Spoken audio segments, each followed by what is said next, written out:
বর্তমানে কুচবিহার দক্ষিণ বিধানসভা কেন্দ্রের ফলিমারি গ্রাম পঞ্চায়েত।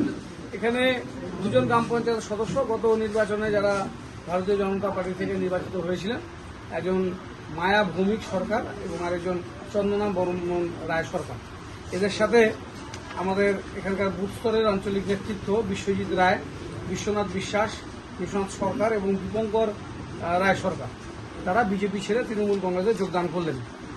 এখানে তাদের যোগদানের পেছনে যেটা উদ্দেশ্য এবং লক্ষ্য সেটা হচ্ছে যে এখানে যেহেতু পঞ্চায়েতের 3 টায়ারেই তৃণমূল কংগ্রেস পঞ্চায়েত সমিতি এবং জেলা পরিষদে, তো এখানকার এই সাংসদ সেটাও আমরা জয়ী হয়েছি এবং রাজ্য সরকারের পক্ষ থেকে যে মানবিক সহায়তা প্রকল্পগুলো কাজ হচ্ছে, বিশেষ করে উত্তরবঙ্গ উন্নয়ন দপ্তরের পক্ষ থেকে যে অঢেল কাজ জেলা জুড়ে হচ্ছে, এই কাজগুলো তাদের এলাকায় তাদের বুথে ভালোভাবে কার্যকর করতে গেলে তারা মনে করেছেন, অনুভব করেছেন যে তৃণমূল কংগ্রেসে যোগদান করা উচিত।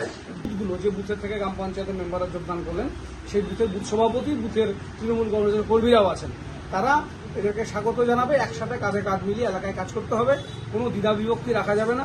অঞ্চলে আমরা সমবন্টন নীতির মাধ্যমে কাজ করব।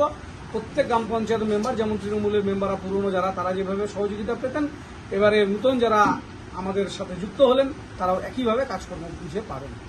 2016 থেকে 2024 অব্দি যে আমি ভারতীয় জনতা পার্টি ছিলাম, 2019 সালে আমরা আমাদের বিজেপি পার্টির নিশ্চিত কমিটিকে জিতেছিলাম, কিন্তু তিনি আজকে 19 থেকে 24 সাল পর্যন্ত এই 5 বছর হয়ে গেল তিনি কোনো গ্রামের কোনো কাজ করেনি।